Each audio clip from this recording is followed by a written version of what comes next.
De base, Romains 8, 37. Mais dans toutes ces choses, nous sommes plus que vainqueurs par celui qui nous a aimés. Si je devais donner un thème à mon message de ce matin, à ce que je voudrais partager avec vous ce matin, ce serait les règles du jeu. Est-ce que quelqu'un peut dire les règles du jeu? Non, je ne vous ai pas bien entendu. Les règles du jeu. Quand j'étais plus petit, j'aimais beaucoup jouer aux jeux de société. Il y avait deux jeux en particulier, le Scrabble et un jeu que j'ai appris à jouer un peu plus tard, le jeu d'échecs. J'aimais ce jeu parce que les règles sont compliquées. Les pions ne se déplacent pas comme sur un jeu de dames. Et donc ça m'aidait à réfléchir. La particularité de ce type de jeu, c'est qu'on ne peut pas profiter pleinement du moment si on ne connaît pas les règles. Non seulement on ne peut pas profiter du moment si on ne connaît pas les règles, mais si on ne les applique pas. J'ai découvert que dans la vie courante, c'est pareil. Si tu veux être bon dans un domaine, il faut que tu connaisses les règles de ce domaine. Si tu veux exceller sur ton couloir, il faut que tu connaisses les règles de ce couloir et il faut que tu les appliques. Si tu veux bien vivre en société, il va falloir que tu appliques les règles de savoir-vivre. Donc, tout ce que nous faisons obéit à des règles, obéit à des principes. Je me suis rendu compte que dans la vie avec Dieu, c'est la même chose. En fait, c'est même là que le jeu a commencé. C'est avec Dieu que les premières règles ont été définies. Les premières règles qui nous permettent de vivre pleinement notre vie, qui nous permettent d'être plus que vainqueurs dans les différentes situations que nous allons vivre dans nos différents combats. Pour bien comprendre ce dont nous allons parler ce matin, je voudrais qu'avec vous, on développe 3 points qui me paraissent importants. Le premier point, c'est déclarer des paroles de foi.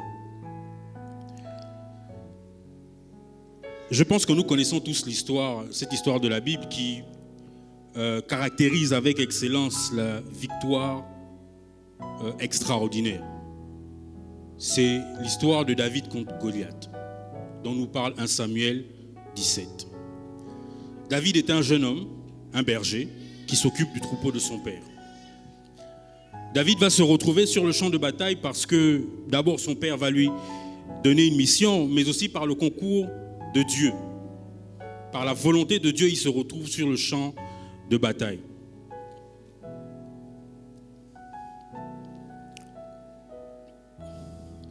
En se retrouvant sur le champ de bataille, David va laisser le manteau de berger qu'il avait et va devenir celui qui va terrasser Goliath et qui, pour ainsi dire, va mettre fin à la guerre entre les Philistins et Israël.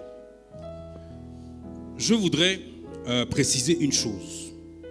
David n'est pas aveugle. On sait tous que David n'est pas aveugle.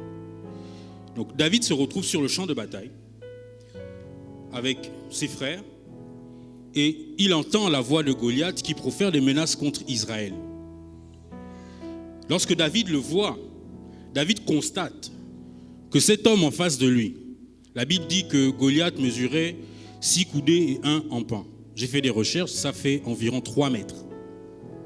Donc, si on devait évaluer ça par rapport à ma taille, c'est à peu près 2 fois ma taille. David regarde cet homme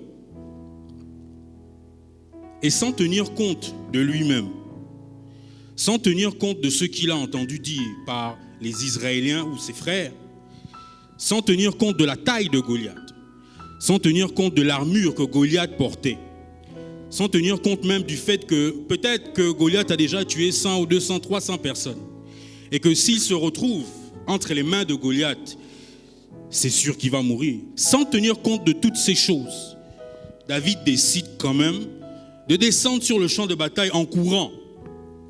Vous imaginez un peu la scène. C'est-à-dire que tu es chez toi ou bien tu te balades en route et puis un braqueur vient. Tu regardes le braqueur, tu te rends compte que le gars, il a 2 mètres. Mais tu décides que ces 2 mètres-là, ce n'est pas ta limite. Les 2 mètres qu'il a, ça ne t'empêche pas de décider de te battre contre lui. Ça va plus loin parce que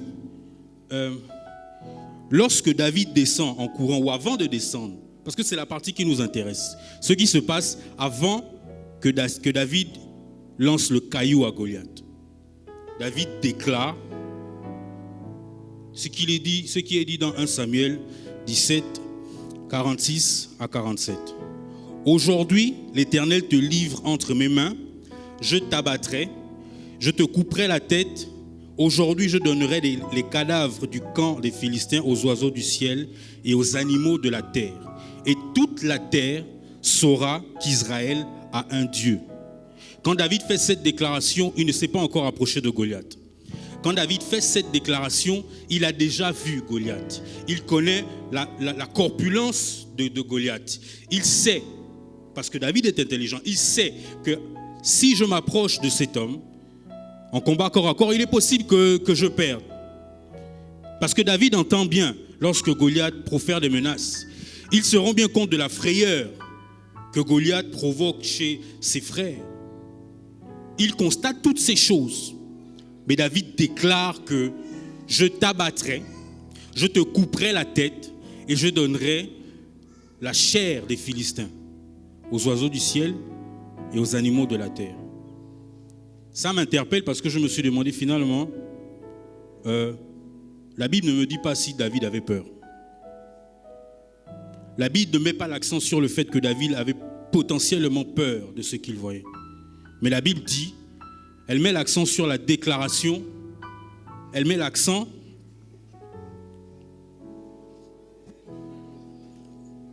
c'est ce qu'on m'a demandé de faire. Elle met l'accent sur la parole que David déclare. Je me suis rendu compte que David n'a pas seulement dit « je vais te tuer, Goliath ». Pourquoi ? Parce que le détail, la précision que David accorde, c'est ce qu'il a visualisé dans son esprit. David décide que toi, voilà ce que je vais faire de toi au nom de l'Éternel. Il ne se contente pas juste de dire « je vais te tuer ». Parce que ce n'est pas assez fort pour galvaniser sa foi. Ce n'est pas assez fort pour l'emmener à être convaincu que cette victoire, il l'aura et il sera plus que vainqueur. David va jusqu'à donner des détails précis de ce qui va se passer parce qu'il a d'abord visualisé dans son esprit, il a décidé que quand je vois Goliath, quand bien même les autres me disent que non, lui là il est trop fort, recule parce qu'il va te tuer. Non, Goliath dit malgré tout ça, malgré le fait que j'ai vu, malgré la réalité qui est devant mes yeux, moi je déclare ce que je veux voir. Et c'est ce que David déclare qu'il a vu. Parce que, souvenez-vous, David dit, je t'abattrai, ça veut dire que tu vas tomber, je te couperai la tête, et la chair des Philistins sera donnée aux oiseaux du ciel et aux animaux de la terre. Lorsque David prend le caillou, il frappe à Goliath, Goliath tombe. Premier élément, il fait tomber Goliath. Avec l'épée de Goliath, il lui coupe la tête. Et le reste des Philistins, la Bible dit qu'ils vont s'enfuir et ils vont tous tomber sur le chemin de Sharaïm. Voilà toutes les paroles que David déclare avec la foi. Et quelques minutes après, David a vécu toutes les paroles qu'il a déclarées. Vous pouvez dire que il y a des situations qui sont tellement difficiles qu'en vérité, on n'a pas le courage de faire ce type de déclaration. Parce que David aurait pu dire, le gars est trop grand. Mais je voulais faire une petite parenthèse. Puis-je vous suggérer que lorsque David regarde Goliath, il se rend bien compte de la taille de Goliath. Mais il réfléchit. Il se dit, ce gars-là est trop grand. Ce gars est trop lourd parce qu'il porte une armure de 5000 cycles. Ça fait à peu près 60 kilos. Ça fait à peu près 60 kilos. David pourrait avoir compris qu'en réalité, ce gars-là a 3 mètres et il porte des choses lourdes. Ça veut dire qu'en réalité, il peut ne pas être aussi rapide qu'il en est l'air. Et donc, si je prends une pierre, si je prends simplement une pierre et que je la lui frappe à distance, Peut-être qu'en réalité, j'ai plus de chances de le battre que si je m'approche de lui. Et donc, ce que David déclare ensuite, c'est peut-être le résultat d'une réflexion. C'est peut-être le résultat d'une observation. David s'est peut-être dit que finalement, en réalité, le gars là, il est trop grand de ce que les gens disent, mais en réalité, il est prenable.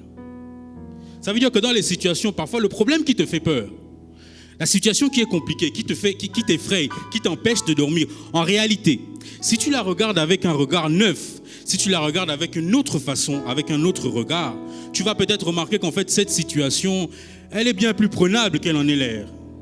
Elle est bien moins éprouvante qu'elle en est l'air. Mais après ça, il faut que tu déclares. Quand tu as compris qu'en réalité, je n'ai pas besoin d'avoir peur, il faut que tu déclares. Pourquoi il faut que tu déclares?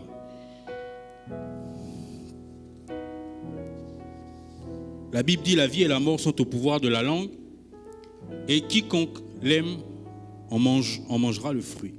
Proverbe 18, 21. Ça veut dire que ce que tu déclares avec ta bouche, c'est ce que tu vis. Ce que tu déclares avec ta bouche, c'est ce que tu expérimentes. Ce que tu façonnes dans ton esprit et que tu manifestes par les paroles verbales, c'est ça que tu vis. Donc, peu importe la situation qui est en face de toi, peu importe le problème qui te gêne, c'est ta déclaration d'abord qui est la victoire que tu obtiens. C'est à partir de ta déclaration que tu as soit perdu le combat, soit remporté le combat. Dans les situations où tu te demandes, bon, ça quand même, tu ne sais pas comment moi je vis ça, tu ne sais pas ce que c'est, tu n'es pas à ma place. C'est possible que je ne sache pas réellement ce que tu vis ou ce que tu expérimentes et que donc je ne peux pas sur la base de mon expérience à moi dire que tu devrais dire ceci. Mais il y a un texte qui me vient à l'esprit et ce texte-là est particulièrement bénissant à mon avis. C'est Job 38, verset 33. Dieu dit, connais-tu les règles du ciel? As-tu réglé son pouvoir sur la terre? Est-ce que tu as élevé la voix jusqu'aux nuées et attiré à toi les torrents d'eau? Ce que Dieu dit à ce moment-là à Job, c'est que peu importe ce que tu vis, si tu connais les règles qui régissent ce combat, si tu connais les règles que j'ai établies pour ce genre de situation, normalement, peu importe la situation, tu sais que c'est ta déclaration d'abord qui va te donner la victoire. Ce n'est pas simplement ce que tu vois, ce n'est pas la réalité qui importe. Non, c'est la vérité. Or, la réalité, elle est trompeuse. La réalité te montre quelque chose qui n'est pas vrai. Parce que ce que Dieu dit, c'est mon grand frère Claude qui l'a répété la dernière fois, les pensées de Dieu sont aux antipodes des pensées des hommes. Ça veut dire que ce que tu vois, si c'est la réalité des hommes, ce n'est pas la vérité de Dieu. La vérité de Dieu, elle est là. Est-ce que tu as déclaré des paroles en faveur de ta victoire? Dans le verset 12 du même chapitre, normalement un verset que nous devons tous connaître, depuis que tu existes, as-tu commandé au matin? As-tu donné sa place à l'aurore? Ce terme est quand même assez intéressant. As-tu donné sa place à l'aurore? As-tu dit, toi, voilà ta place? Toi, voilà ta place. As-tu donné des directives? Est-ce que ce que tu as façonné dans ton esprit durant ta nuit, tu l'as déclaré le matin pour t'assurer que c'est ce que tu vas vivre? Est-ce que tu l'as fait?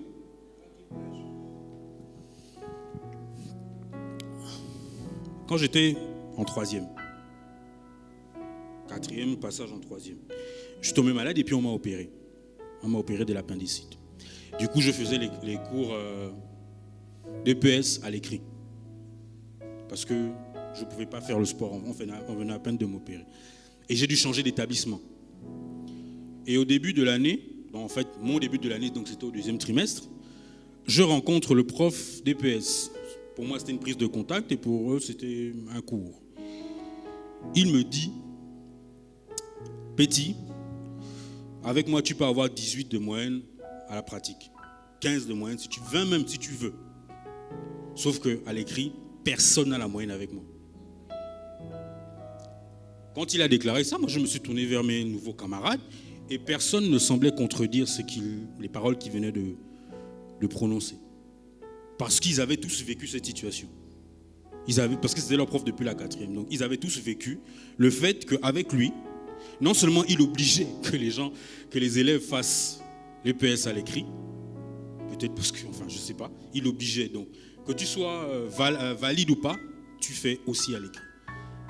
Donc ils ont tous expérimenté le fait que personne ne devait avoir la moyenne. Et donc j'ai dit au prof, monsieur, moi j'aurai la moyenne. Au début, il a considéré ça comme un manque de respect. C'était pas normal que je réponde de cette manière. Mais je lui ai dit, j'ai rétorqué encore en disant, monsieur, moi j'aurai la moyenne.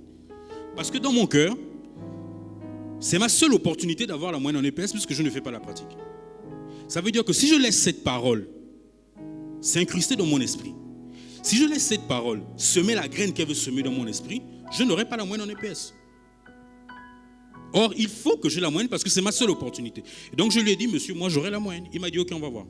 Au 2e trimestre, j'étais le seul à avoir eu la moyenne à l'EPS. Mais ça ne s'est pas arrêté là. Au 3e trimestre, d'autres personnes ont eu la moyenne en EPS à l'écrit. Plus que vainqueur, qu'est-ce que ça veut dire? Ça veut dire que ta victoire, c'est victoire. Et ce qui découle sur l'autre, c'est plus que. Si tu es victorieux en appliquant les principes de Dieu, ta victoire sera ta victoire, mais elle va aussi rejaillir sur les gens qui t'entourent. Voilà pourquoi il est important de comprendre certains principes.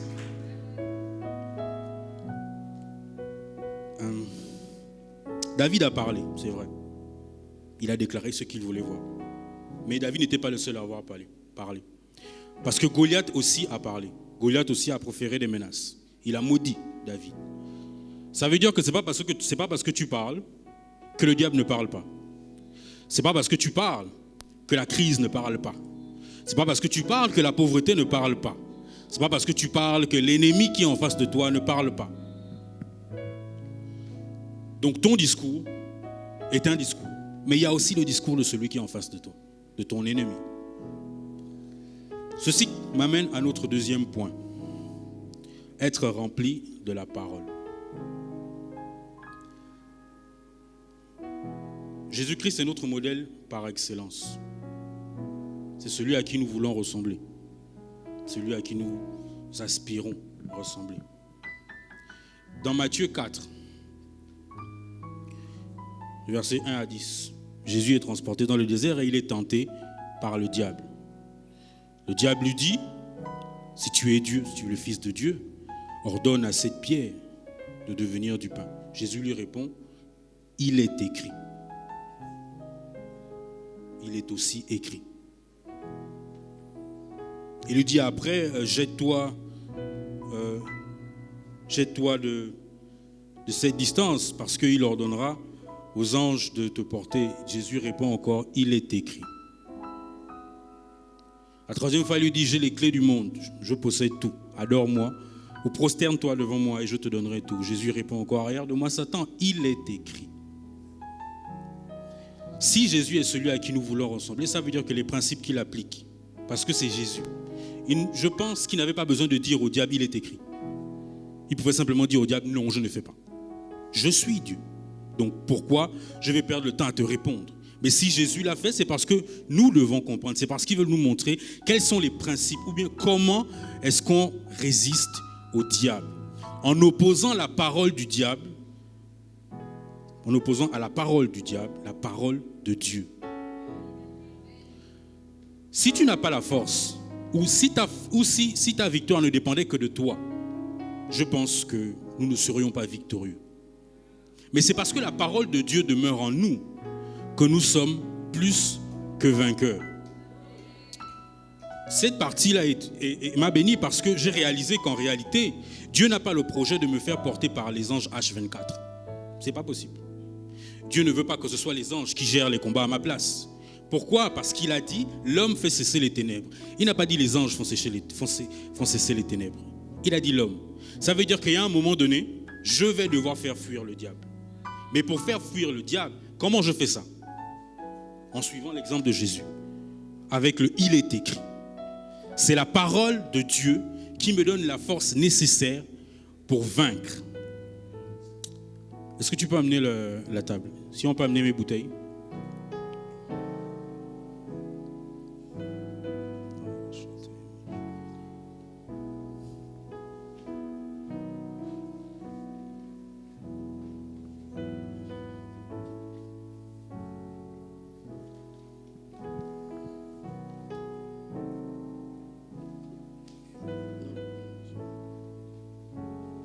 Voilà deux bouteilles.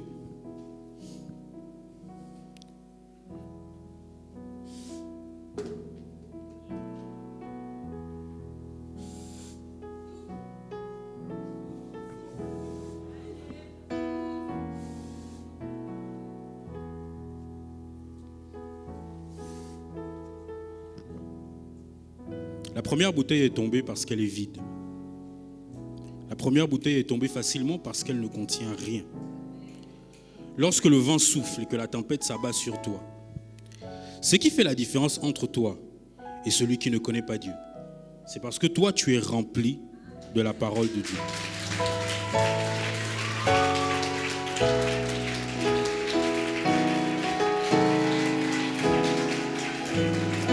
Si vous regardez sur cette bouteille, il est écrit la source.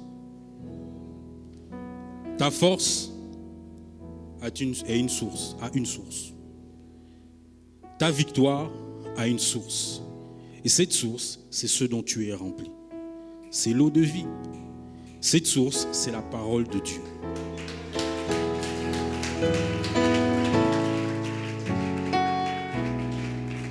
Ça veut dire que quand tu es dans une situation difficile, prenons un exemple, que tu cherches de quoi manger, tu n'as pas d'argent pour le faire, ou on va dire les tresses. Un exemple comme un autre, hein, je n'indexe personne. Tu veux faire des tresses, mais tu n'as pas l'argent. Et puis le diable commence à te dire, mais le gars qui t'a dragué la dernière fois, là, appelle-le. Le gars qui a voulu prendre ton numéro la dernière fois, là, appelle-le. S'il veut de toi, il va donner l'argent. Normalement, à ce moment-là, l'autre pensée qui doit monter à ton esprit, c'est Philippiens 4, 19. Et mon Dieu pourvoira à tous vos besoins, selon sa richesse, avec gloire en Jésus-Christ. C'est seulement comme ça que ce que le diable va souffler sur toi n'atteindra pas sa cible. Alléluia.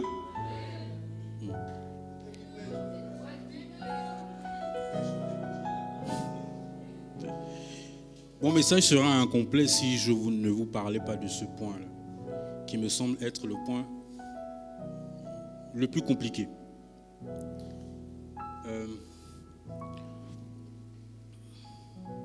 Matthieu 16, versets 22 à 23. Pierre appelle Jésus à côté. Il fait une déclaration. À Dieu ne plaise, cela ne t'arrivera pas. Jésus répond avec violence parce que c'est dit que mais Jésus se retournant dit à Pierre, arrière de moi Satan. C'est Pierre, c'est lui qui a choisi Pierre. À quel moment Pierre est devenu Satan? Le gars qu'il a pris avec lui, que viens je t'enseigne, à quel moment son nom est devenu Satan? C'est quand il a commencé à parler, quand il a dit à Dieu ne plaise, cela ne t'arrivera pas. Ça veut dire qu'une parole qui est déclarée avec le zèle, avec la conviction, avec la force, peut être une erreur et ne pas trouver son accomplissement. Pourquoi? Parce que lorsque Pierre parle, il omet qu'au-dessus de sa volonté, il y a la volonté de Dieu.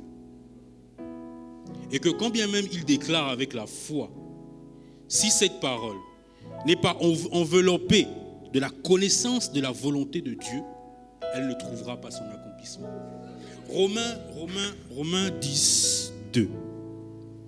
Je leur rends témoignage qu'ils ont du zèle pour Dieu, mais sans l'intelligence.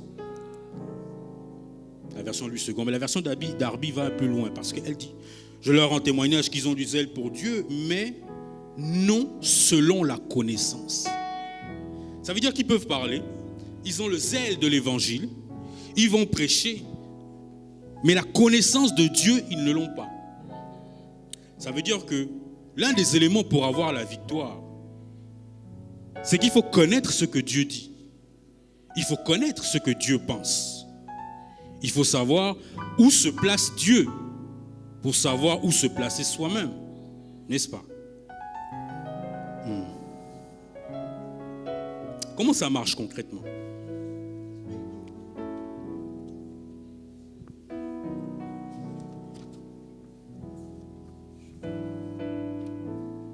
Tu veux venir, frère? Non, tu peux rester en bas, il n'y a pas de souci.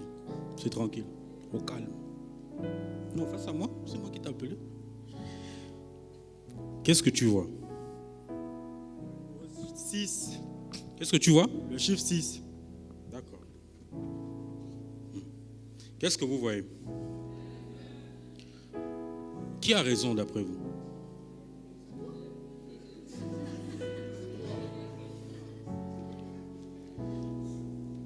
Certains disent les deux. Pourquoi les deux? Tu peux y aller. Pourquoi les deux? Parce que vous considérez que la réponse dépend de la position que tu as. Parce que vous considérez que la vérité dépend du regard que tu as sur ce que tu vois. Sauf qu'il y a un élément dont vous ne tenez pas compte. Vous ne tenez pas compte de celui qui a écrit. Celui qui a écrit a une pensée. Ça veut dire que si tu veux savoir ce qui est écrit, il faut que tu me demandes. Parce que c'est moi qui ai écrit. Donc, je peux n'avoir écrit ni 9, ni 6. C'est moi qui sais ce que j'ai écrit. De la même manière, quand tu t'approches des Écritures, quand tu t'approches de la parole de Dieu, si tu ne demandes pas à Dieu qu'est-ce que cela veut dire ou qu'est-ce que tu veux me dire à travers ça, tu vas prier dans le mauvais sens. Tu vas déclarer dans le mauvais sens.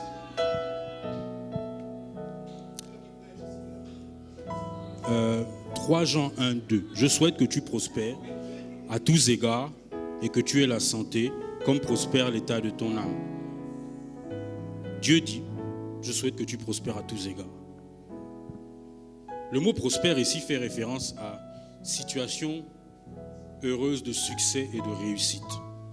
Ça veut dire que Dieu veut que de tout ce que tu fais, tu réussisses. Dieu veut que dans tout ce que tu accomplisses, tu aies du succès. Donc ça veut dire que si on te demande de prier en fonction de cette parole, tu dis Dieu, voilà mon entreprise, tu as dit que tu souhaites que je prospère à tous égards, donne-moi le succès. C'est tout à fait légitime, n'est-ce pas? Sauf que, comme prospère l'état de ton âme, je souhaite que tu prospères comme prospère l'état de ton âme. Ça veut dire qu'il y a un préalable à ta prospérité physique. C'est que ton âme soit prospère. Ça veut dire que quand toi tu fléchis les genoux pour prier sur la base de cette parole, c'est Dieu, prends mon cœur. Parce que le souhait que tu prospères, ce n'est pas le tien, c'est Dieu qui a dit je souhaite. Ça veut dire que ta responsabilité, c'est d'être la personne qui ressemble à celui dont il parle quand il dit je souhaite que tu prospères. Et cette responsabilité, c'est que ton âme soit prospère. Donc quand tu pries en fonction de cette parole, sur la base de cette parole, ce que tu demandes à Dieu en réalité, ce n'est pas Dieu fait prospérer mes affaires. Dieu fait moi ressembler à celui dont tu parles quand tu dis je souhaite que tu prospères. Ça veut dire Dieu travaille sur mon cœur, travaille sur mon âme, n'est-ce pas? Si vous avez un billet de 10 000 dans la poche et que je vous donne 500, lequel de ces deux billets a plus de valeur? C'est légitime. C'est le billet violet. Je reformule ma question. Si vous avez un billet de 500 dans la poche, de 10 000 dans la poche, et que Dieu vous donne un billet de 500, lequel de ces deux billets a plus de valeur? Lequel? C'est compliqué. Si vous me dites Dieu, je vous répondrai, quelle preuve avez-vous que ce n'est pas Dieu qui m'a demandé de vous donner le billet de 500? Puisque dans le premier cas, vous avez dit que c'est le billet de 10 000 qui a plus de valeur parce que c'est moi qui vous l'ai donné. Mais si c'est Dieu qui vous le donne en personne, vous considérez que c'est Dieu. Et donc, peu importe ce qu'il me donne, c'est forcément plus que ce que j'ai. N'est-ce pas? Je vais quelque part. Vous avez déjà entendu nos évêques dire, si c'est trop petit pour que tu manges, c'est que c'est une semence. N'est-ce pas? Quand tu as 10 000, tu as assez pour manger et semer. Quand tu as 500, tu n'as pas assez pour manger et pour semer. Tu dois donc faire un choix. Si tu choisis de semer, parce que c'est ce qu'on nous a appris, tu choisis de semer, tu sèmes 500. Ça veut dire que si on considère un ratio, en semant par exemple 5 000 sur les 10 000, tu sèmes 50% de ce que tu as. Si tu sèmes les 500, tu sèmes 100% de ce que tu as. Donc il est possible que dans la situation où Dieu te donne un billet de 500, le message derrière, c'est « Je veux que tu sèmes 100% de ce que tu as ».